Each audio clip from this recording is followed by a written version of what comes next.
Hey there, welcome back to Farmcraft. I'm John, and I am building a hydroelectric power system on my pond.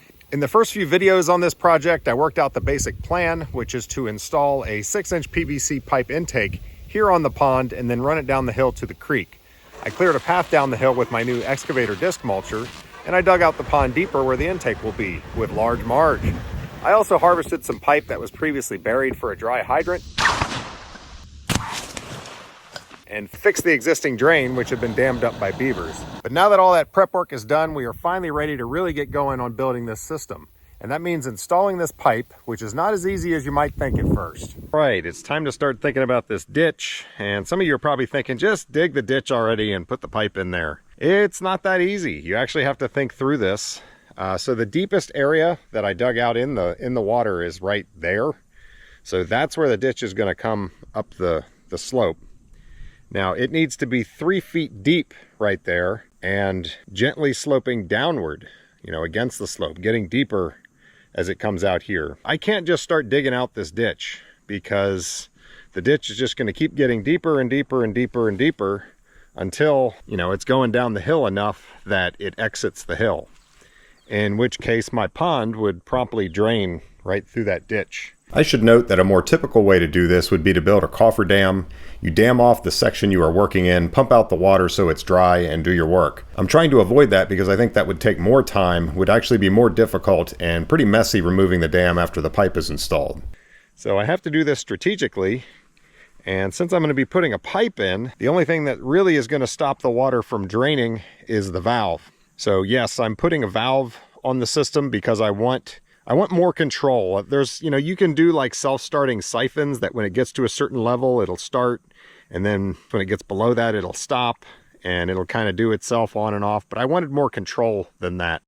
Like for instance, if say the pond is low, but I know a big rainstorm is coming, I can go ahead and turn the system on and generate electricity knowing that the water's on its way to fill the pond back up and get some additional generation that way. Or we're heading into summer drought, no rain in the forecast. Rather than drain it down to a minimum level, I can just turn it off and keep the pond at a healthy level and wait until, the drought subsides a little bit, and then I can start generating again, stuff like that. Some other considerations: I might find the pond looks terrible when the water's 18 inches low, so I can easily change that. Or I might find that the intake is making vortices when it gets below a certain level. So being able to change the levels that it turns on and off is going to be very useful. So, I need a valve. Where's the valve going to be? Well, whatever's above the valve will always have water in it because the intake is submerged. We're going downhill to somewhere there's going to be a valve.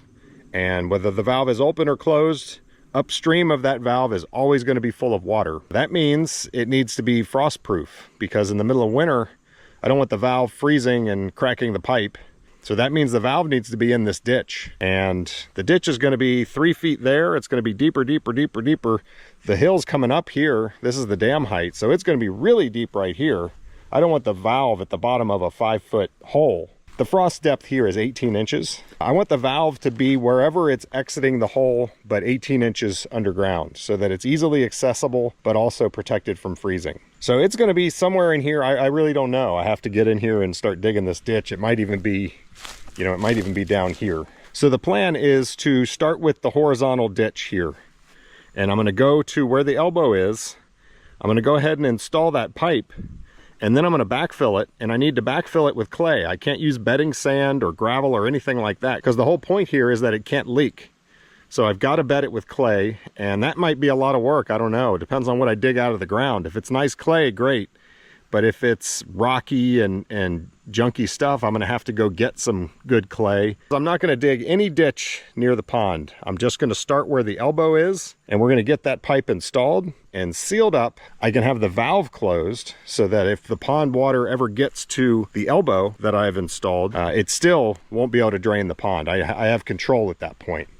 Then I can start digging down towards the pond. I'll try to get pretty close, and hopefully the ditch will still be dry, and I can put a good leg here. But then at some point, I'm going to have the end of my pipe, like here, pretty close to the water.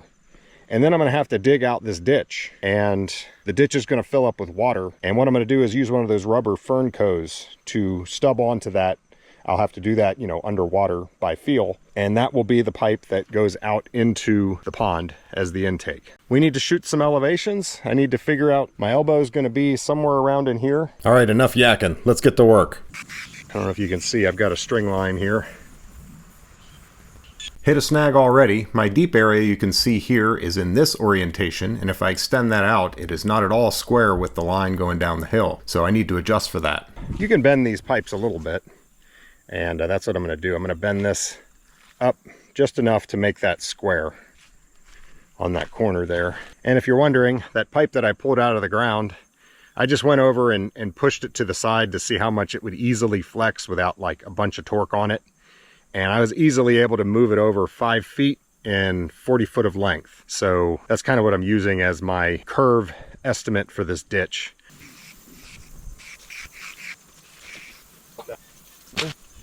So I have my lines laid out. They make a pretty good 90-degree angle. I actually checked how many degrees that is, because I could get a 22.5-degree fitting, but it's 10 degrees. So that would actually make it worse. So yeah, I think what I'm doing is the best answer. So now I need to know how deep I need to be right here. But I measured this horizontal run, and then with a 1/4 inch of drop per foot, I came up with 6.5 inches that I need to be below water line at the corner. And then every 4 foot is another inch. So there's 7.5. Then I measured 2 so I could get on whole numbers. There's 8. And 9, 10, 11, 12, and so forth. So over here, where I'm really coming down the hill, the furthest one down there I marked was 20 inches below the water line. So now I can get the laser and see exactly where I'm going to be.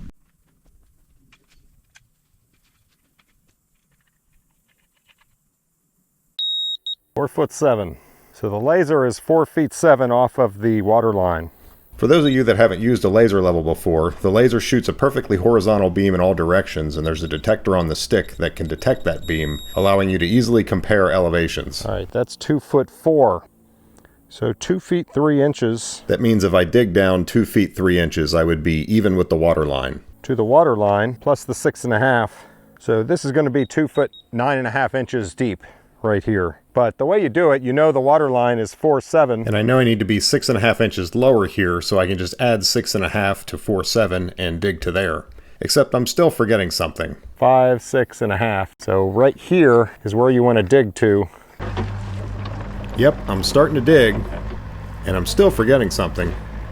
Have you figured it out yet? Initially I was thinking I would separate the topsoil from the subsoil so that I could put topsoil back when I'm done. But it turns out it's all just clay here, so I end up sort of just abandoning that idea.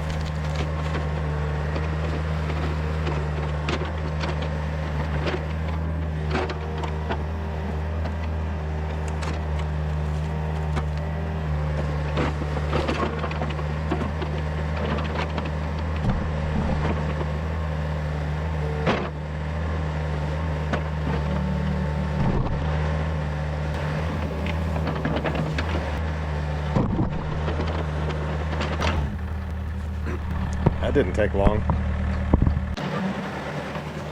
I'm digging just a little bit towards the pond, so once I install the pipe with the elbow, it's not right up against an undug section of wall.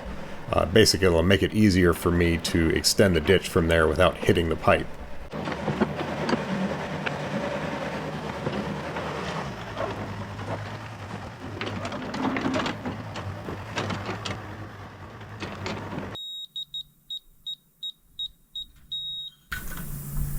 That'll work. No, it won't.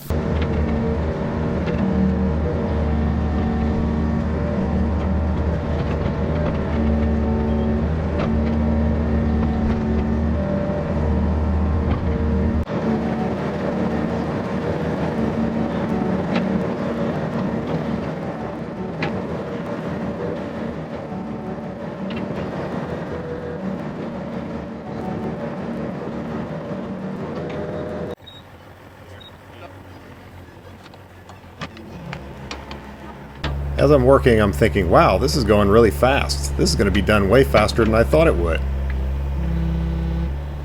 And then Realization dawns.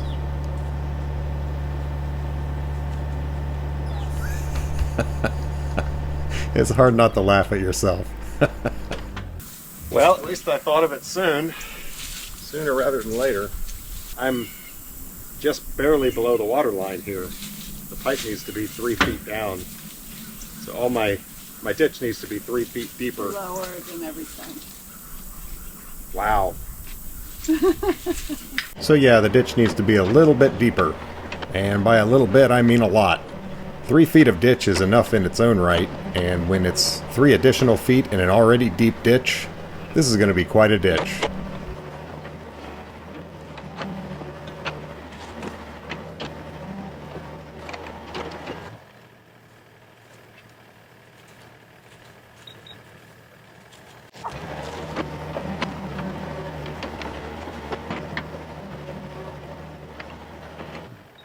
Now I also need to come dig out this short leg here down to the actual depth that it needs to be.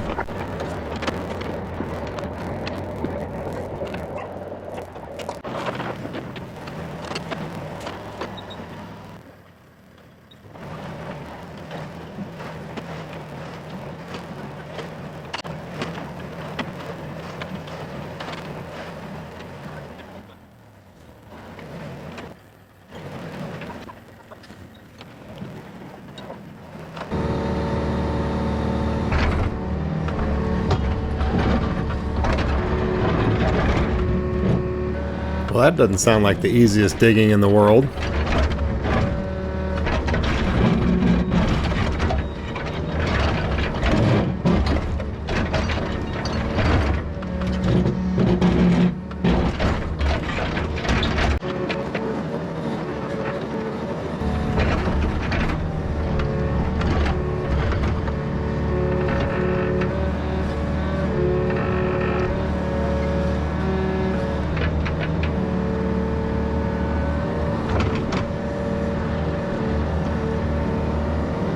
Well, that's a little disappointing.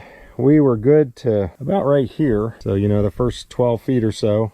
And then I've hit rock there and it's rocky here. I'm not sure what I want to do. I want to think on this. I may need to go rent a rock breaker or just get a jackhammer or something. You go down there and I mean, I just need like another 8 inches off of that. Over here, it seems looser. It seems like I'd be able to dig through it if I keep going. I could dig out the whole trench and then straddle it, but it's a pretty deep trench if it did decide to collapse. I don't know. It's not like the excavator can fall into it.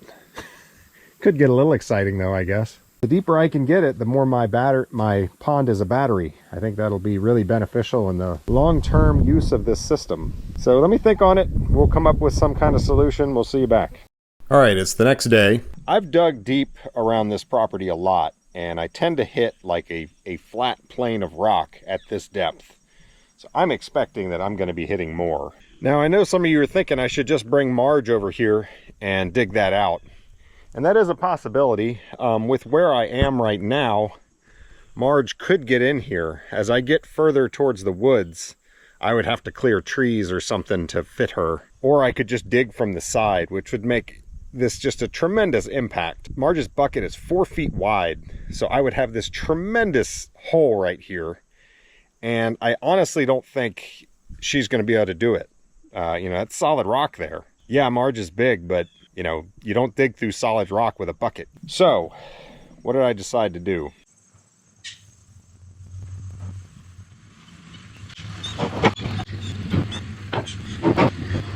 Here's the deal.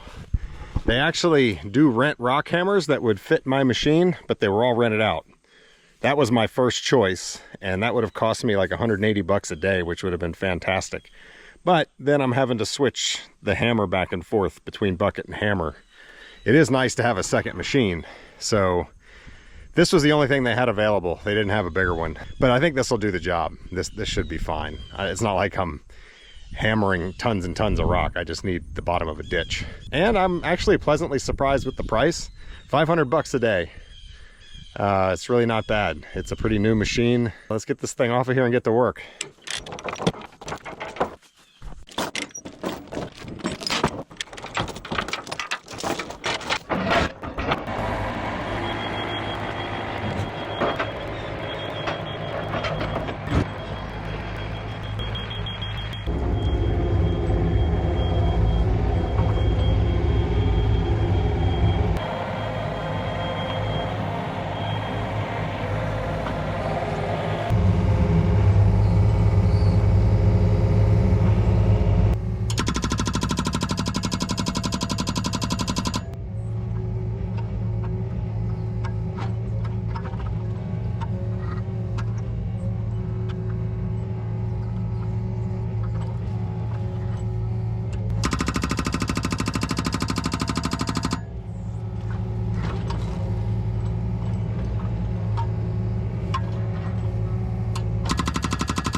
Well, that worked great. Let me dig that out and see if I'm deep enough. I actually want to be a little too deep since I'm on rock. I don't want my pipe laying right on the rock. That would be real uncomfortable. It would chafe. So yeah, I'm going to get low on the rock and then pack clay on it and then put the pipe down.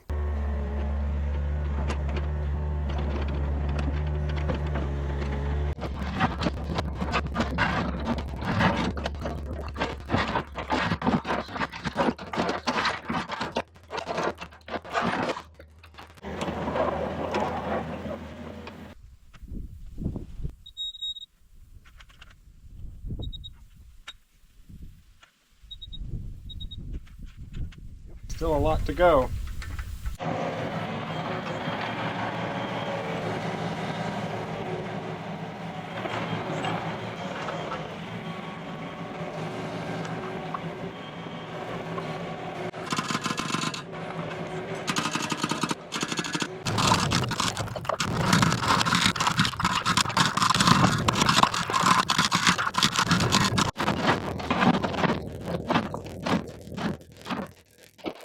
It looks like I haven't done much at all, but I can't rock hammer all the way to the edges. So there's still rock here stopping the bucket. But in the center, I believe it's gone. I think I'm gonna have to go down there with the shovel to figure out where I am. All right, now I know I'm going to get a lot of comments about my safety and going down in this trench. I can tell you this isn't an OSHA job site, so I'm allowed to do what I want. But this is done around here all the time. I think different soils are more likely to have cave-ins. This super hard packed clay and it not raining since I dug it up. You can imagine all the hammering that I just did on the ground and it didn't move at all. It's just not going to collapse. And I'm going to minimize the amount of time that I'm down here, but don't do this. And do what I say, not what I do. All right, here's what we got. That's actually wide enough for the pipe. So really, I just need to get the pipe to fit through that. I don't have to take all that out. And I think I need to be a little lower over there. But definite progress. I mean, this is where I was. So I'm down like 6 inches.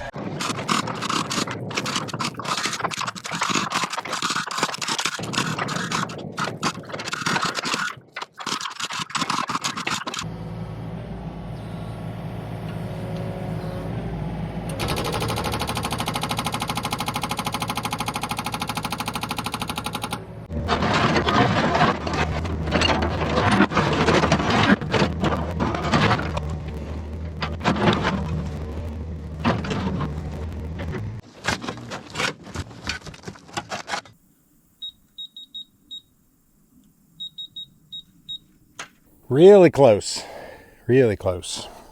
That just needs a tiny bit more. And yeah, that's all loose.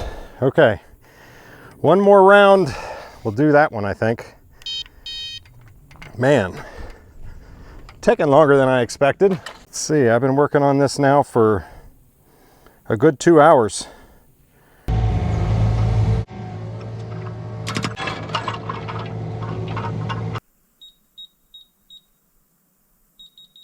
So we're about almost 7 feet there, I think. And right here is the rock. And it's required more than I thought to get down to here where I needed to be. That's, man, it's definitely more than a foot. And man, that thing was hard. No way Marge was digging through that. Yeah, I think the rock breaker was the right answer.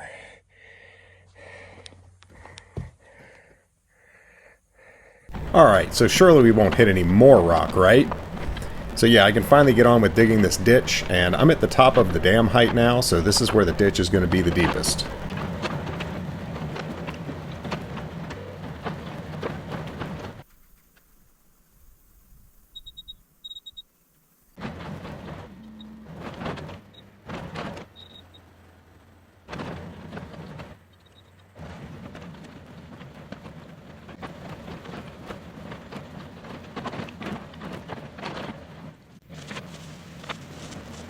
All right, I am good to here.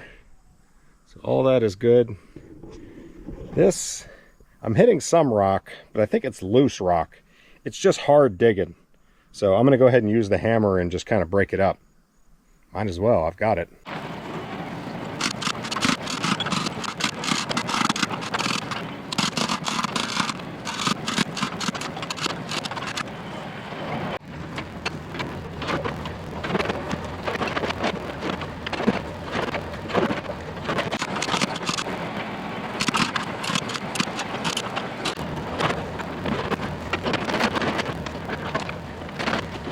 It's no longer loose rock, it's solid rock again, so I'm digging the ditch wider so that the hammer can work all the way to the edges and allow me to dig out what I hammer with the bucket.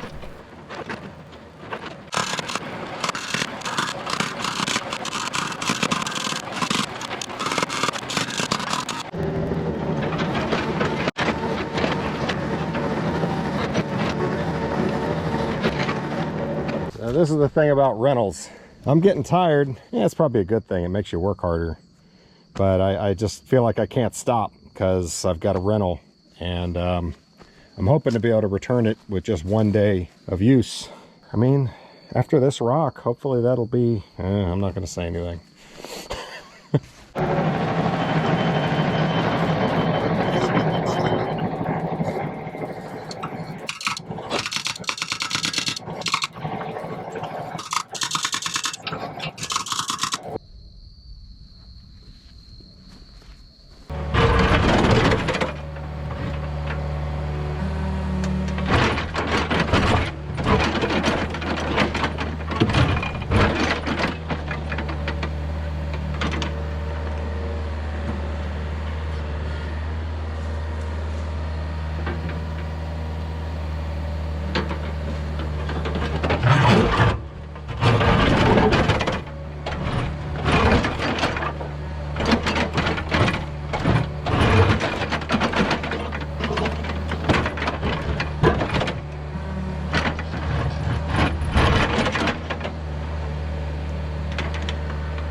So y'all might find this interesting.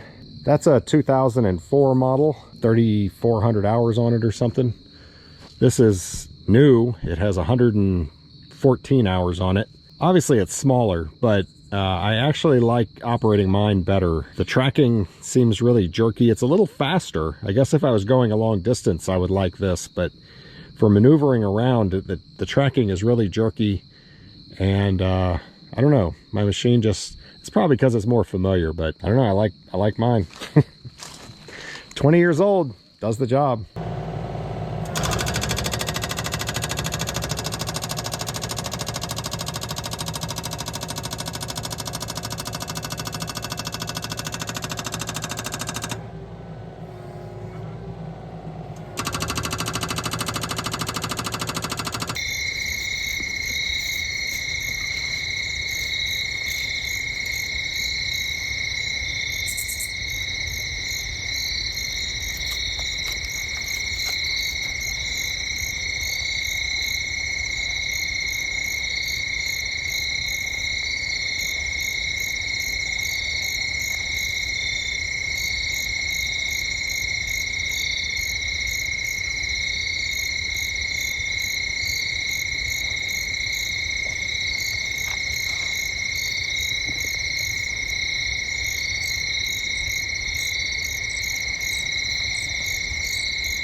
Hey, are you looking at my beaver?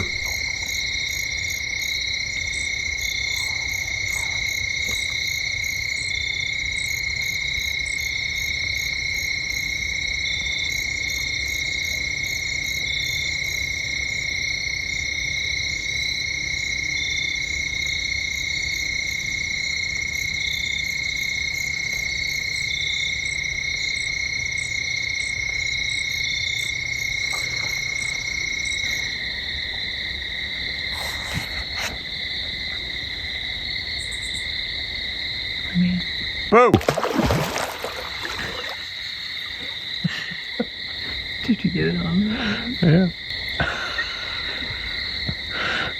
Yeah. Boo. So it's actually a pretty chilly morning, first light, and well, I've got a lot of rocks sitting here. I may need this machine for another day. If I can get all of this done and loaded up and pulling out of here by noon, then I only have 1 day's worth of rental. Otherwise, it's going to be 2. I think I'm going to put you guys on time lapse, and let's roll.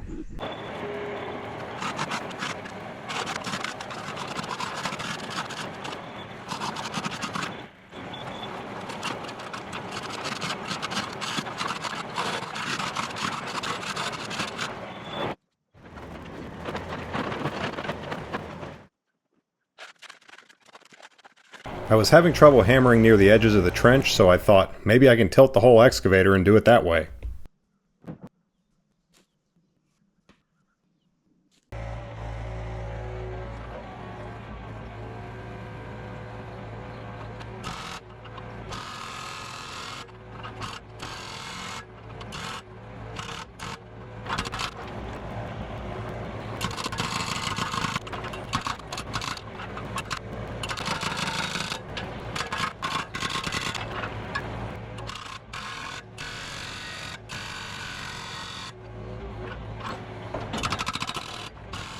It definitely helped, but it didn't take long for me to knock myself off those little props.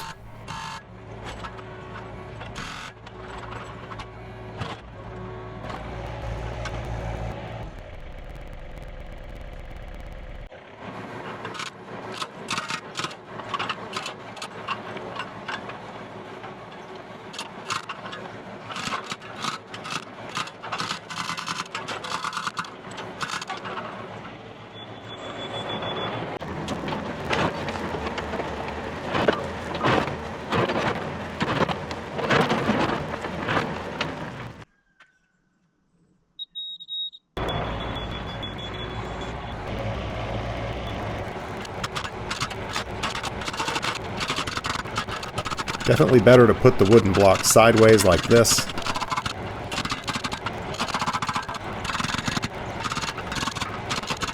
But I still knock myself off of them eventually. The good news is this is working. It's allowing me to hammer all the way to the edge of the trench so that I can dig it out with the bucket and not have to go down there and shovel by hand.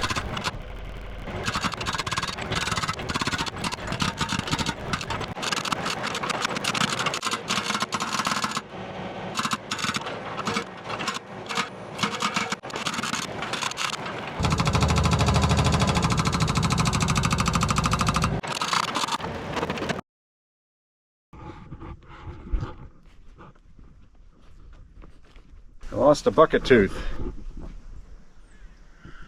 I wonder where that went to.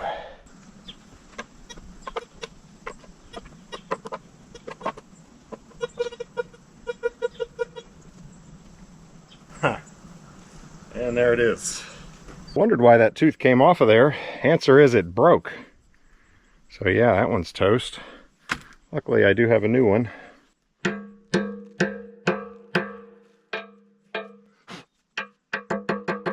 So I welded these keepers so they wouldn't be able to come out. And wouldn't you know it, it won't come out. Not without a little grinding at least.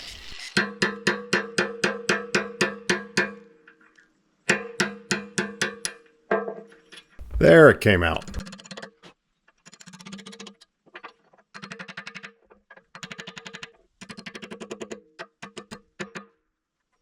I'd like to weld that, but I don't want to take the time right now. Just gonna have to keep an eye and make sure that doesn't fall off. And as I'm editing this, I realized I totally forgot about that. Still need to weld it.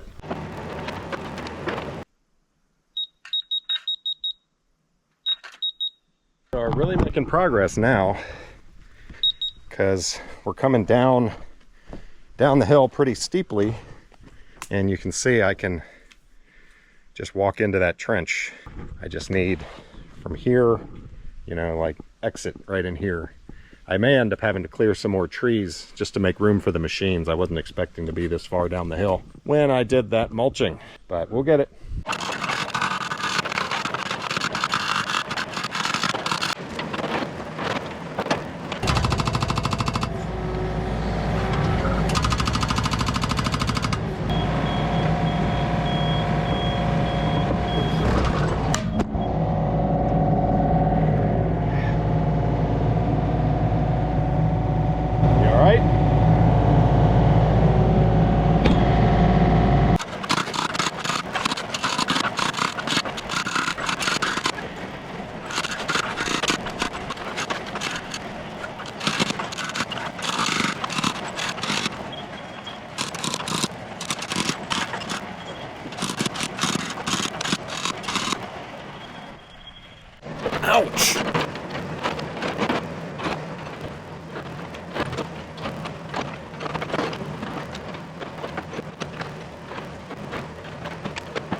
I don't think I've ever hit rock on my property within 4 feet of the surface. And I've got rock right here, right under the surface. I really thought once I started coming down this hill, you know, on the other side of this rise, it would just be digging and I'd be done very quickly. This has turned into quite a job. What are you gonna do? Keep working, that's what you're gonna do.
All right, the trench is actually done, quite a bit further down the hill than I had originally thought it would be.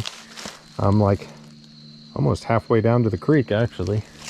Maybe not, but I didn't film a whole lot towards the end there because I was late on getting that excavator back.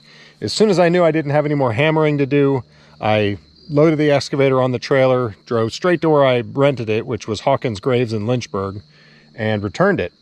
And it turns out I ended up having the excavator in my possession for 27.5 hours. 1 day rental, obviously, is 24 hours, and you're allowed to put up to 8 hours per day on the machine. Well, I had put 5, and they were very cool about it. They only charged me for a single day, which came out to $430 total. That was an awesome deal. That's why I'm shouting them out. Yeah, that's a good business. Every time I do business with them, I'm pleased, it seems. Anyway, this looks really good. I had to do way more hammering than I had thought. It's a good thing I went that route instead of trying some other solution. See, this is all rock here. Here I hammered, you know, that's 2.5 feet, I'd say, of rock. This is rock. Look at all that.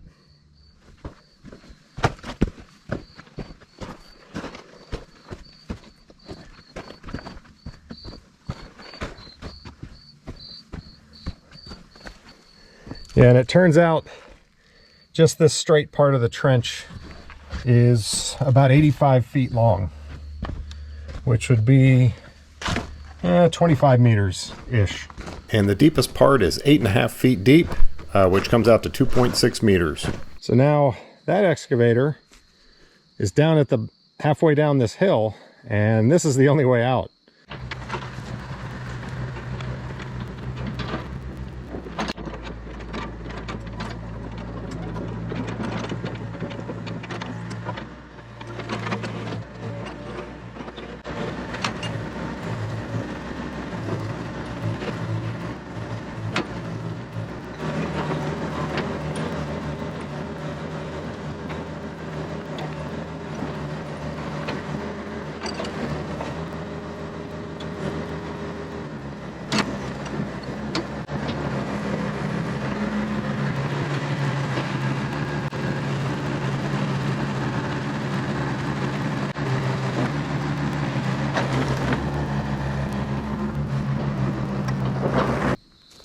Well, I will tell you, my travel motors are definitely weak compared to the rental. This track here was getting tied up in the spoil pile there, but still, it should be stronger than that. But you know, it does the job. I'm not going to worry about it. Oh, I also wanted to say, initially I had thought I was going to rent a hammer for my excavator, but they didn't have one available.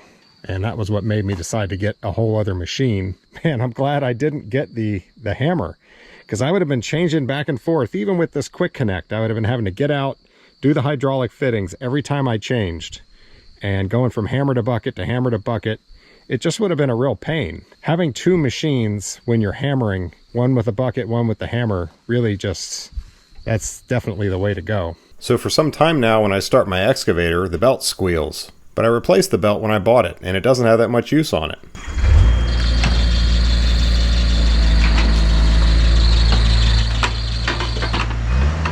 Yeah, it usually stops after a few seconds, but it's getting worse and I want to take a look and see what's going on.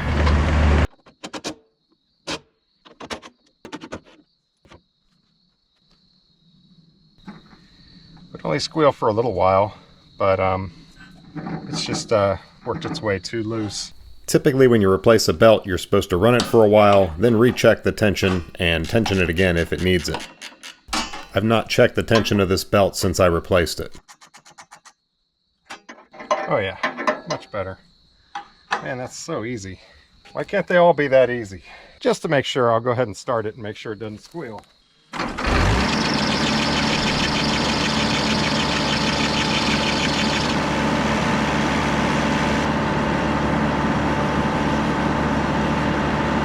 It is the belt, right?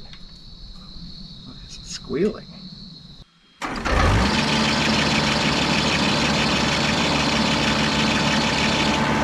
It is the belt. It's just not that belt.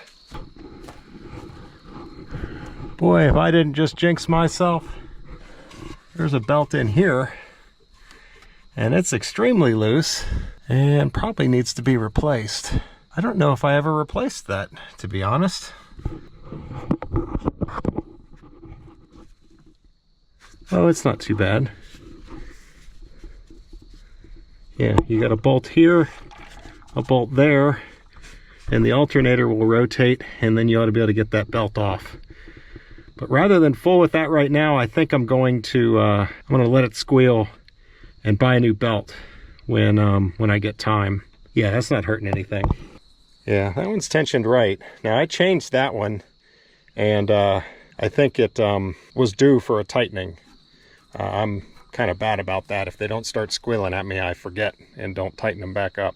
Yeah, the important parts are the hydraulic oil is full and the coolant level is perfect. Yeah, the thing runs great. It's got a squeaky alternator belt. I'll fix that later. All right, we're ready to start thinking about putting in this pipe. I'm hoping to get two areas where this trench is totally sealed up. I don't need to seal the whole thing. I just need water to be blocked from being able to run down the trench at some point. I'm hoping to get one of those right there because I think I'm going to be able to dig closer to the pond and still not leak. That's a bit of a gamble, but I'm pretty sure. I'm going to get the pipe into this elbow, and I'm going to get a plug right here. So this will be clay, bottom to top, packed in, and there's no way that water is going to be able to get along that pipe. The rest of the pipe, I just want good rock-free soil around it so that nothing is going to damage the pipe. And I also want some clay underneath. I don't want rock right on the bottom of the pipe. So I need to get a little bit of clay for that. Now, I think I know where there's some good clay that I can use for backfilling here. Most of this stuff right here is really good. So I'll use that and this for making this plug right here. Now, once I do that, the only other thing I need to consider is the pond level can rise. It can get probably 2 feet higher than it is right now. So I want to make sure wherever the trench is, I'm going to have a good, probably 2 feet of clay on the top so that it can't seep down into the trench that way. That's the plan for sealing this thing up. And first step, I need some good rock-free clay that I can put along the entire bottom, especially up there where all the rock was. All right, we are going to get in the dump truck. This is the first real use since I changed all the belts and everything.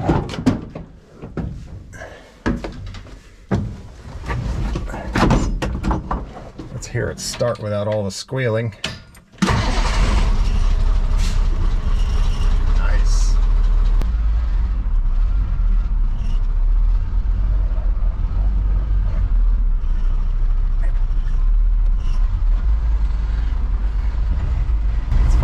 things sneak up on you.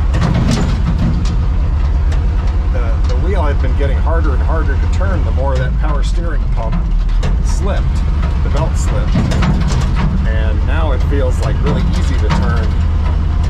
It was all because of that dumb belt.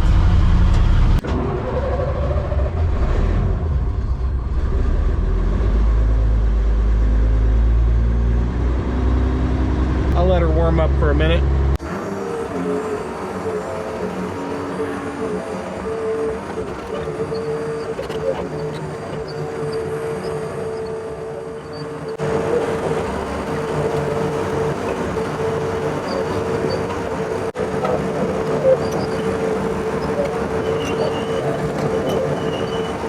Alright, I dug a stump right here and I filled it back in, but underneath it this all looked like really good clay. Let me strip some topsoil off and see what we can find here.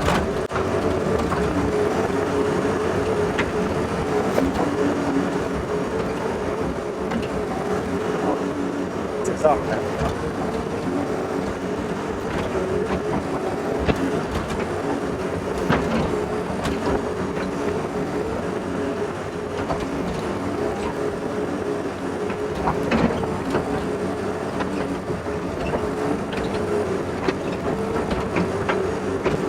Alright, I can get a couple truckloads out of that, I think.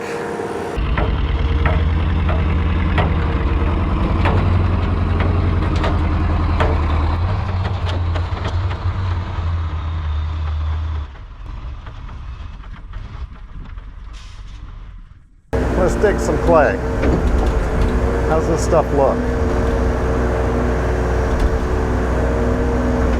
It looks great. There's no rocks.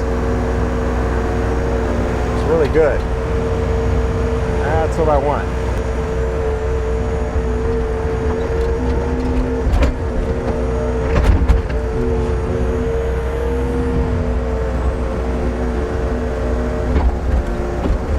Kind of taking small bites because I could get below it and get into some rock, which I don't want.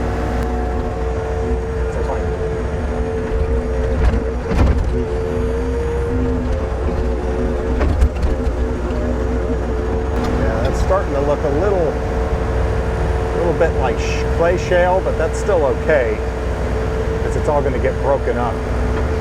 But I'm going to stay away from that. I don't want it to be.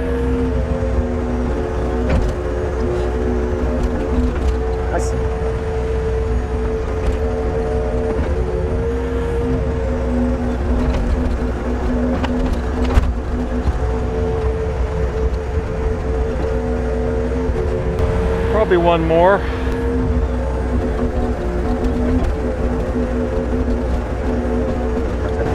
There's some roots in there, but that's fine. They're all going to get broken up as I put it in. They won't be like a continuous path like roots can be. Yeah, that's going to do it. So let's bring that over and we can use that to start putting our pipe in. Laying some pipe. This stuff right here is actually pretty good. That'll be fine for bedding the pipe in. You can see here it starts to get gravelly. So I'm just going to take all of this and move it out of the way. Then I'm going to use this until it's gone. And then I can back the dump truck up and dump more. So this is the rocky stuff that I'm setting off to the side.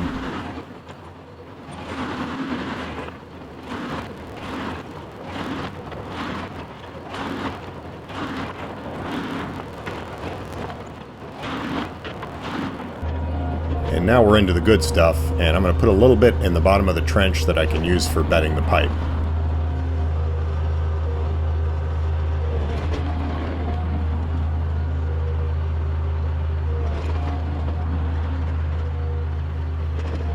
We're going to breeze through this rather time-consuming process pretty quickly. I went through the whole bottom of the trench by hand, getting a nice level surface for the pipe to lay on, and getting rid of any rocks that might be up against the pipe. I'm using this piece of smaller pipe to try and get the base as uniform as I can, as straight as I can. It's going to be under a lot of pressure under here. I don't want any rocks on it, and I don't want it waving up and down because that would give it a place to trap air bubbles.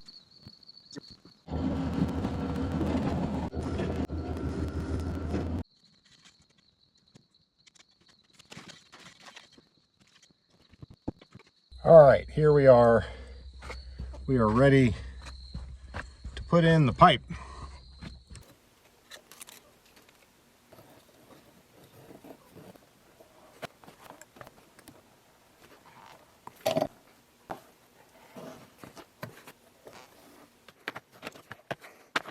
So in theory, that's an anti-seep collar. I cut it to the ID of the pipe. The stuff's pretty stretchy, so it should easily conform around the OD and stop water from seeping along the pipe.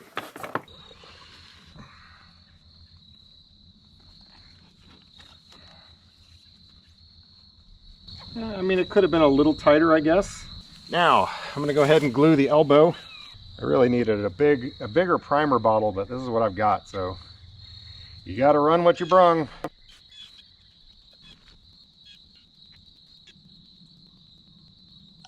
I do have the right size glue thing, so that's good. These big pipes, I like to glue both sides. Get plenty of it on there. Make sure you hold it, because it will back off. Excuse me.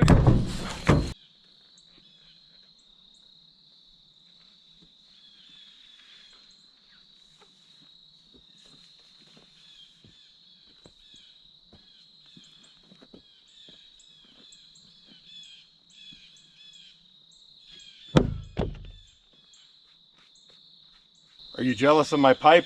It's big, I know. I'm never going to grow out of that.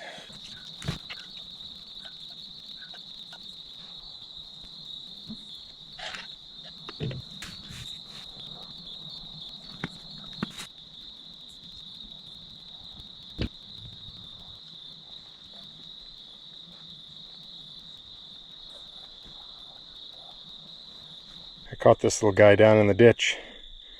I don't think you want to be down in there, little buddy. Let's put you over here. What, you decided I was friendly? You gonna stick with me? Come on. There you go. Yeah, it's right towards the end of the day here. Just enough time to get a good shot of gluing this up in the bottom of the ditch. And then it's quitting time. And the camera agreed. The battery died. The glue up went fine. I'll try and film the next one. Alright, so this anti-seep collar, which is probably total overkill, but it was cheap. It's a little loose around the pipe, so I'm going to see if I can get a hose clamp on there and clamp it. So I got this clamp on here tight, so yeah, that now is definitely not going to leak. And the idea is water that's seeping right along the pipe is going to hit that. It's going to have to go out into the clay that's around it, and that's going to make it that much more difficult for it to continue seeping along that pipe. So now I'm going to dig down here to give this lower area somewhere to live. I'll just do that by hand. And then we're ready to start filling this thing up.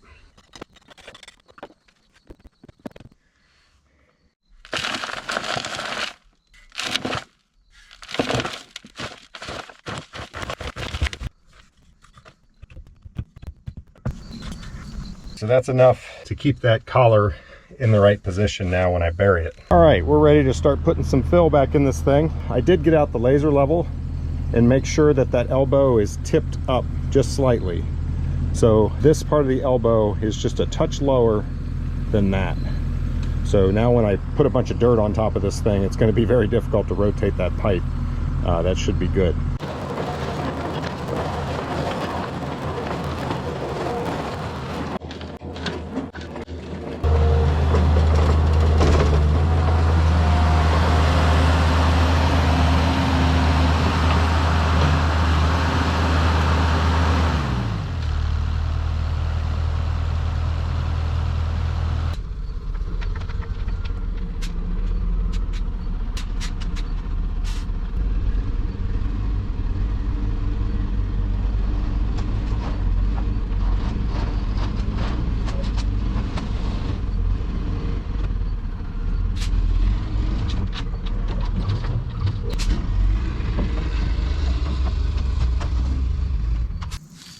Look at these chicken wings.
fun. This is the part here, like this 10 feet, that's really important. This is the part that is the plug to keep any water from being able to run down this ditch. Beyond that, I just put that nice clay in so that there was nothing against the pipe that would damage the pipe. And now that that's in, I can just drag fill into that section. But I'm going to keep filling this part with clay, that part with whatever's there, and we're going to get this thing filled up.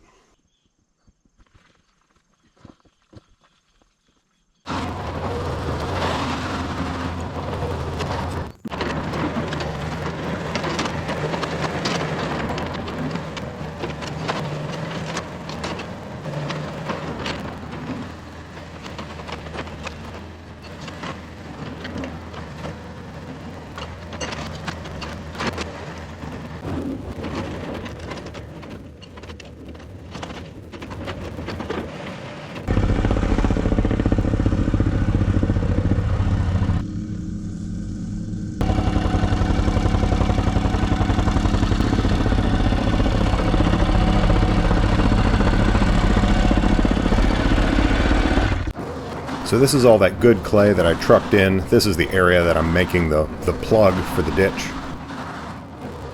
And I'm doing it in lifts and compacting it really well. This jumping jack compactor is perfect for this. I go over each area usually at least twice.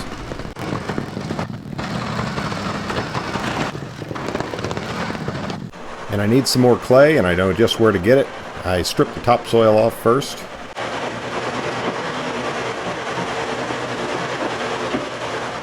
And it doesn't take many scoops to fill up that dump truck. At least not with Marge. It does take quite a few scoops with the skid steer.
I'm making some good progress, but before I keep backfilling on the far side here, I want to extend the pipe a little bit. If you backfill too close to the end of your pipe, it makes it really hard to glue on the next section later.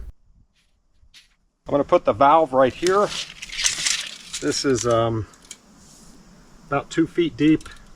So the top of the pipe will be at like 18 inches. And I also plan to put insulation in. I'm going to put like a concrete ring around it so that I have access, and I'll put some insulation in there to protect it from frost. Go ahead and get the pipe glued to here so that I can compact all that in and not worry about making the pipe too hard to deal with. I really should have glued it already before I backfilled that far. So this is the piece of pipe I dug out of the ground in the first video on this series.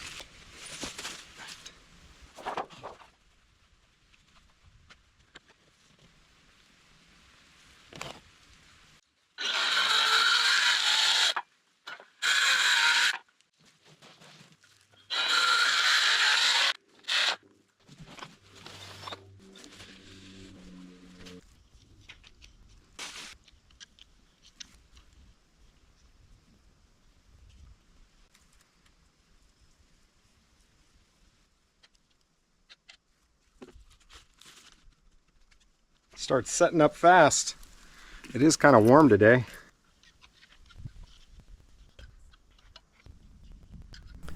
It's always a bit stressful when you're gluing pipes in a ditch like this, because if you get it wrong, you've got to cut the coupler out and buy a new coupler. It's quite a pain. So here's one in actual speed. Now I've got that pipe propped up with a kind of a piece of wood there so that I can get underneath it to glue it. And now I need that out of the way.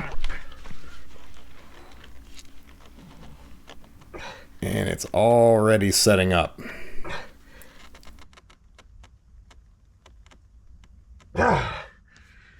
Whew. Gotta work quick. All right, now I can continue to backfill to where I've already, started filling. I'm not going to come past that. That leaves plenty of flexibility on this pipe for gluing additional sections.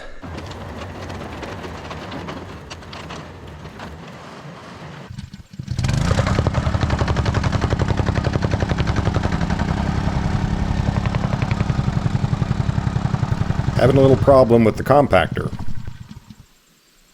You can see here, that's the fuel line. It just came off of there. Actually, earlier, I didn't show you, it had a crack in it and was falling off, so I took it the rest of the way off and cut it again and put it back on. There's two lines there. There's a thin one and then this thicker one. It looks like a hack job. This is a rental unit, by the way. A friend of mine was renting one, and he's not using it this weekend, so let me borrow it. Thanks, Darrell. Anyway, let me go see if I have a clamp to hold that thing on there. If I get the right clamp, that should be fine.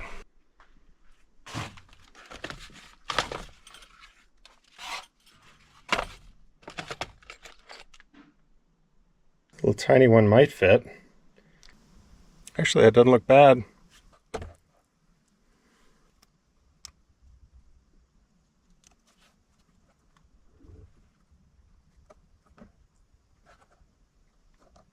I don't know if it's fixed yet, but I guess I'll put it on screen so you guys do.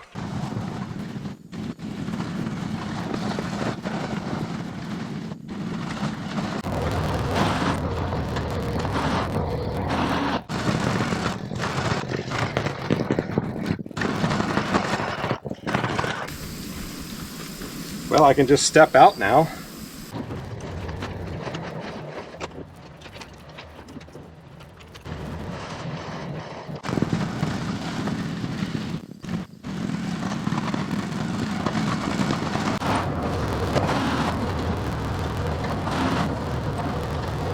The sun is just constantly in my eyes this job.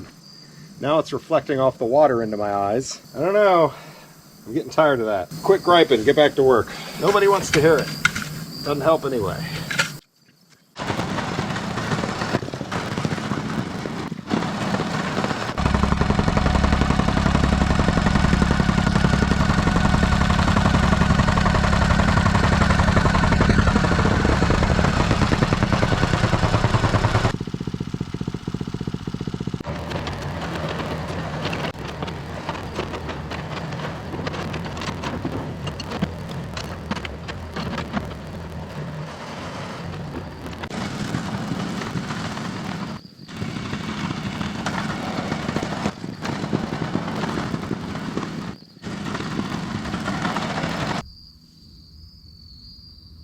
So there is a method to this madness. You'll notice I'm within around a foot of depth to grade. And the reason for that is because I have another conduit that I'm going to run from the valve. It's going to go into the pond. And what that is going to be is a conduit so that I can run wires for sensors or, water level sensors or anything else that I might want to run a wire for. So I'm going to put a 3/4 inch black pipe in here, and I needed it to be high so that it can't siphon. If I put it down at the level of this guy, then it's going to be full of water all the time. I'd have to put a valve on it or it would be flowing. It's going to come to within a foot of the top of the dam, and the water should never get that high. If it gets that high, water running in that pipe is the least of my problems.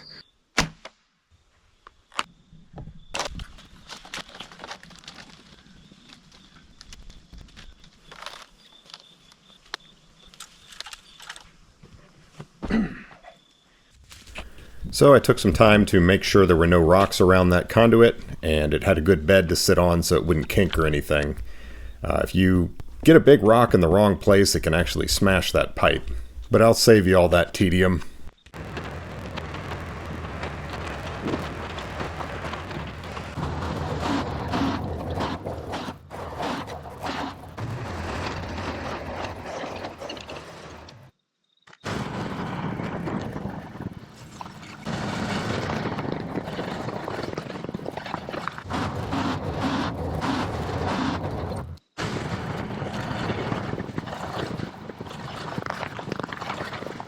All right, I think that's good. There's no way water's running down that ditch, and it's solid clay on top, you know, the top 1.5 feet, all the way to the crest of the dam.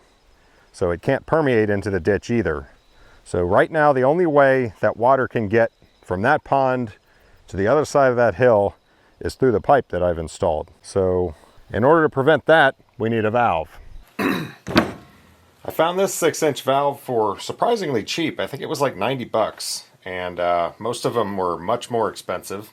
And I thought I was getting a great deal. Now real quick, this is a butterfly valve. So when it opens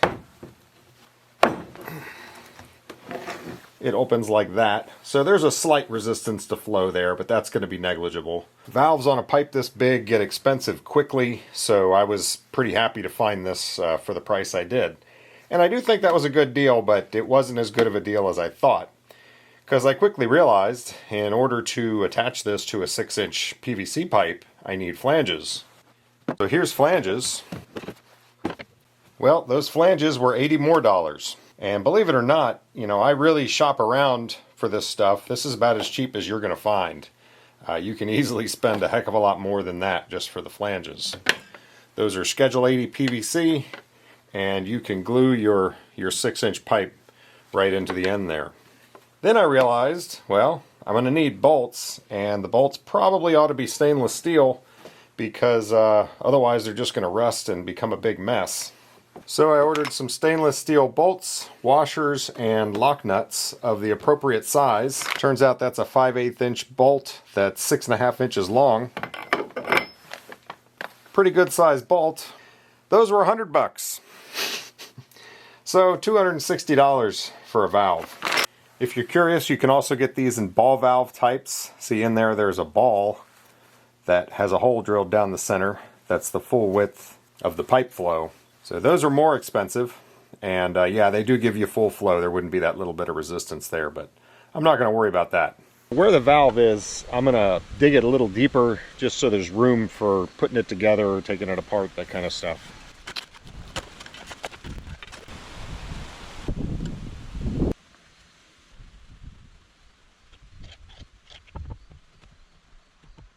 Yeah, that's a nice feature of these flanges is that can still spin so that you don't have to necessarily line up the other pipe with the bolt holes. So now I'm going to put a 20-foot stick that will actually daylight. So I need the other flange on the end of a 20-foot stick.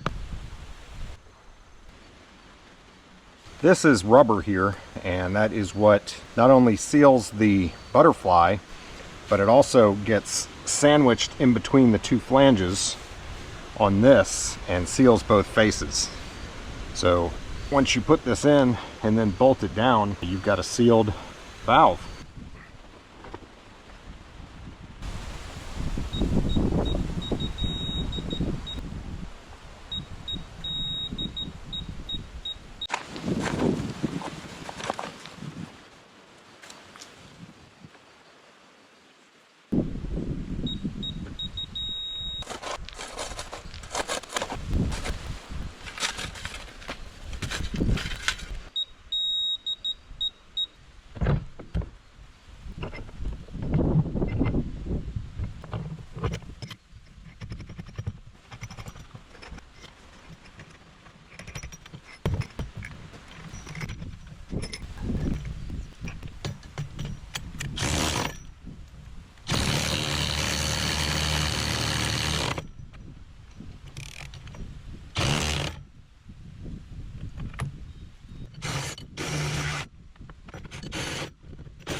Seriously, I think those threads galled. I have another bolt. Oh, man. Probably going to be cutting that one off. You get some lube for these things so that I don't gall the threads. Good grief. So anti-seize really helps stainless not do that. These I've already tightened down some, but I'm going to take them off and get them better.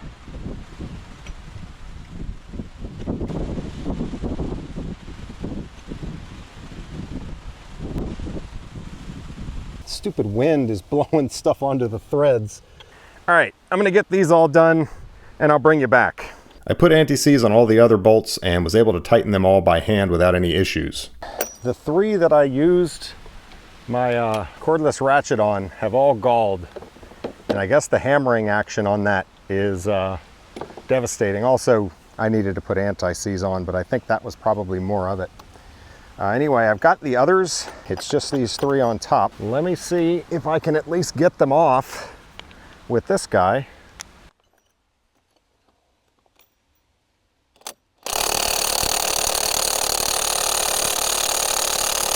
Nope. Then nope. All 3 of them done.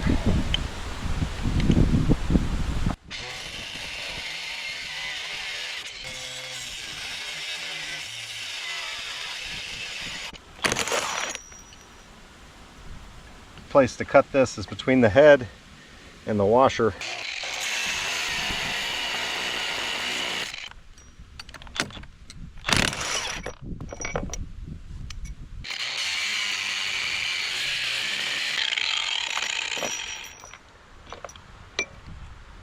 I have 2 more stainless bolts, so I was thinking if I could save these nuts, then I could at least use those and maybe just do the last bolt with a zinc galvanized type bolt. But stainless is hard to work with, and even using my best quality drill bits, it took a while just to drill it out.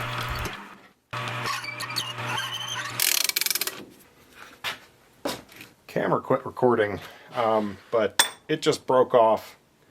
Too much work trying to save a stupid nut. I'll just order some more. All right, my bolts got here.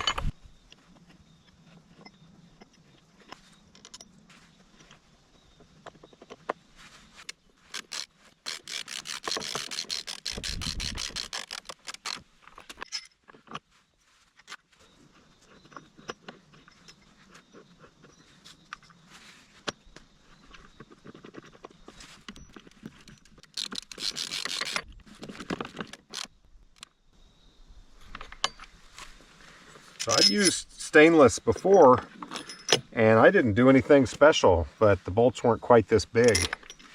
Is that a thing? Are bigger threads more likely to gall? The ones I was doing for the track tensioner bolts, those were certainly big and they galled and ruined my day. I don't know, but I think in the future if I do anything with stainless, which I don't very often, I will be very careful. Certainly do not use anything that's going to spin it fast and not going to impact. I looked it up and the answer is yes. The larger the diameter of the bolt, the more likely it is to gall. The faster the threads slide against each other, the more friction and heat is produced. So the larger the diameter of the bolt, at the same RPM, the threads are going to be sliding against each other more rapidly. And spinning it with an electrical ratchet with no lubricant was just a setup for galling. But for now, the valve is in, the bolts are tightened, and this is good to go. So now I can go ahead and backfill all the way up to the valve.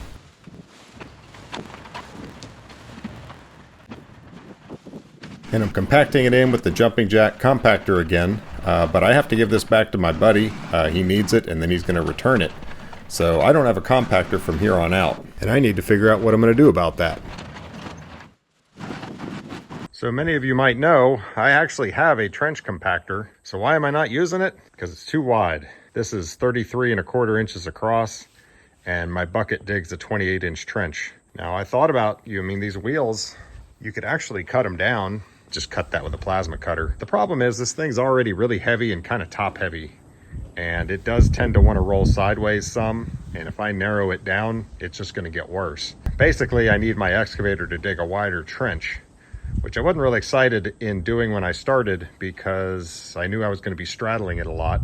But I do think having the ability to dig a trench that's just wide enough for this to fit in would be a good thing for me to be able to do. What you're looking at right there is a 36-inch bucket, and that is made to go on my tractor backhoe. I did actually use this bucket quite a bit before I had my excavator, but now at this point, I don't see myself ever using it. If I need to really do some digging 36 inches wide, I'm certainly not going to use the tractor for it. So maybe I can modify this relatively easily to work with the Yanmar.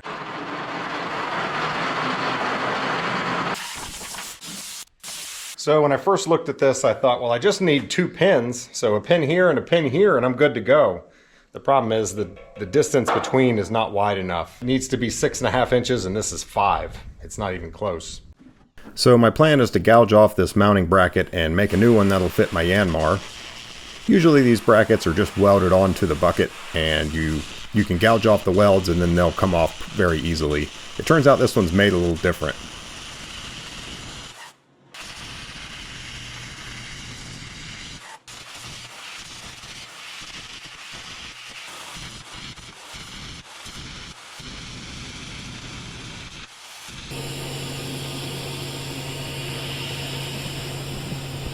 So on this bucket, this plate is not just welded to the skin of the bucket here, it actually extends into the bucket and is welded to the inner skin. So the welds that I'm gouging off are between this plate and this plate, but it's not going to release the bracket because it continues on into the bucket. Of course, I haven't figured that out yet.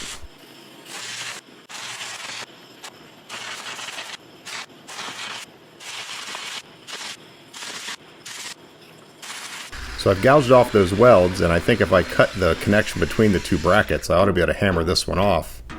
But it's not moving. So I cut it into 2 pieces.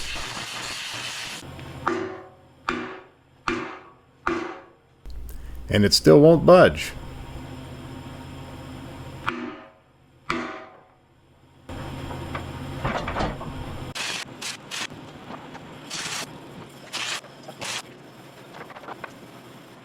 It's moving now, but there was a lot more gouging there that I edited out.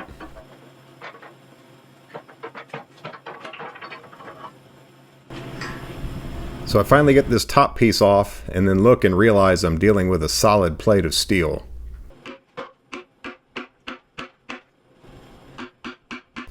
Yep, solid plate of steel.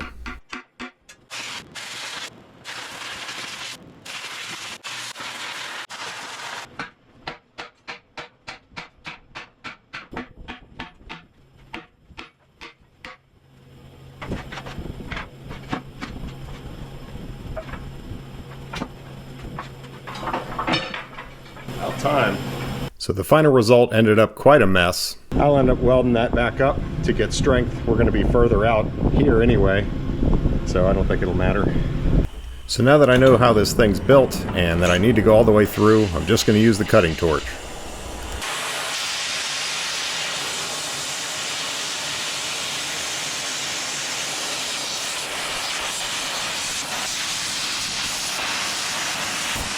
There's a bushing on the other side there that gets in the way, so I can't continue to cut down.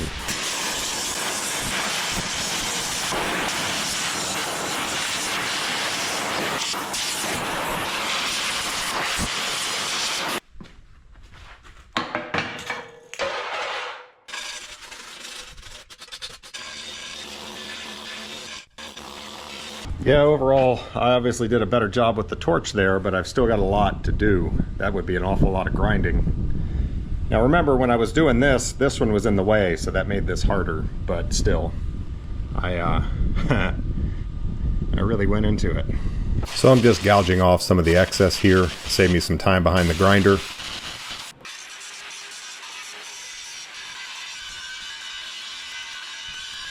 And now it's time for CAD.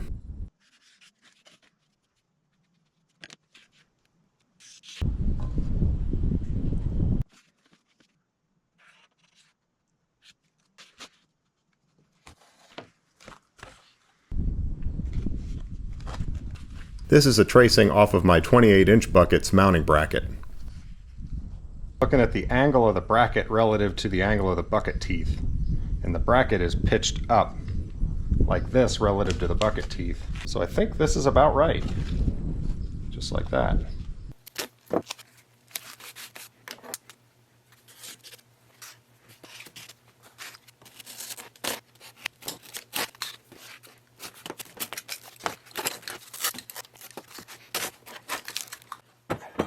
This is a piece of 1/2-inch plate, and I'm tracing it out with soapstone.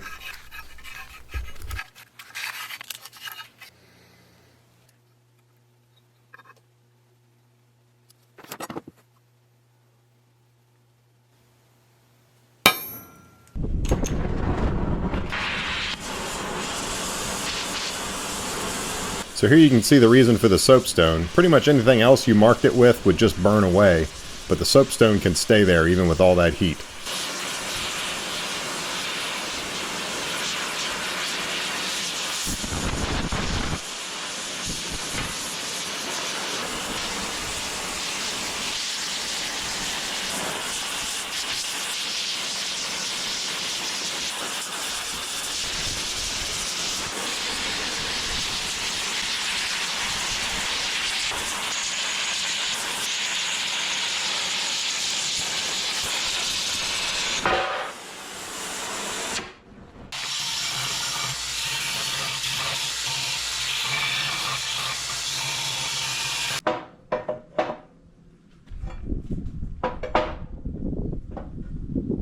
Slightly different profile on this side of the bucket because that fits really well over here.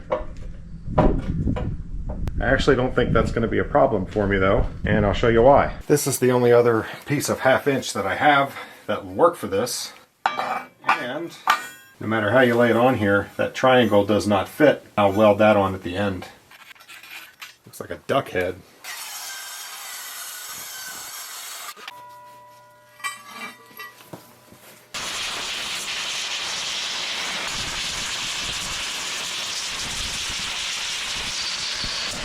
Alright, now I need some pins. Oh, that's heavy. This is one of the axles that was actually being used as a pin to hold the thumb on of Large Marge when I first bought it.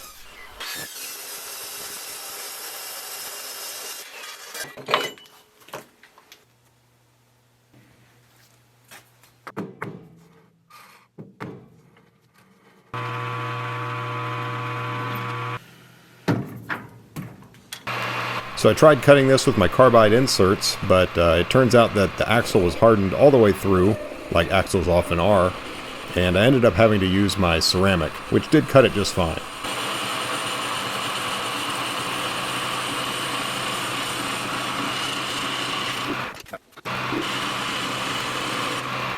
Ceramic inserts are far from cheap, but luckily I didn't have that much to take off. Just a few passes and we had it. And I'm going to go ahead and do this other pin.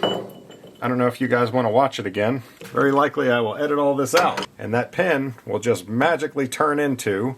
This is all the chips that came off of those pins. It's not much weight. It's just also thin and springy. You could probably use that for steel wool. It's a giant steel wool pad. Question, how do they match up? They're matching up pretty well.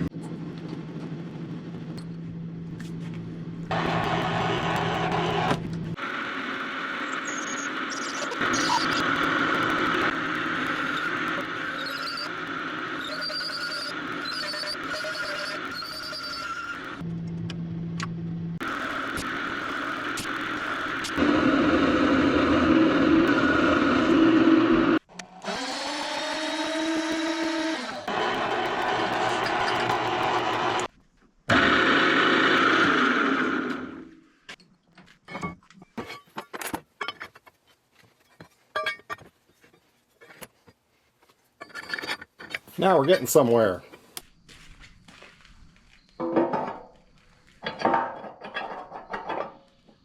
That's sitting on there real well. Just have to do this bottom triangle, but I'm going to go ahead and get the whole thing welded on. Before I start welding these things on, I'm going to go ahead and close up these holes here and kind of stitch that back together because the stuff's going to be in my way. It'll make it harder.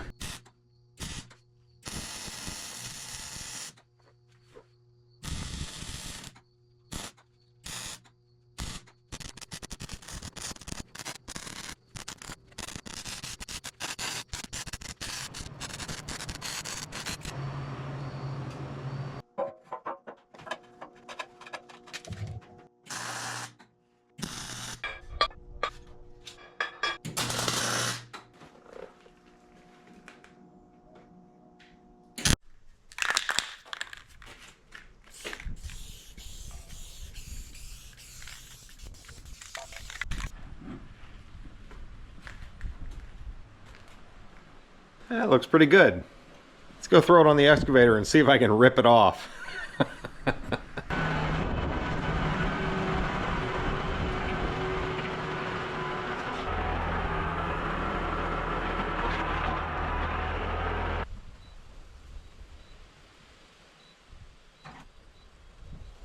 I think the battery's dead.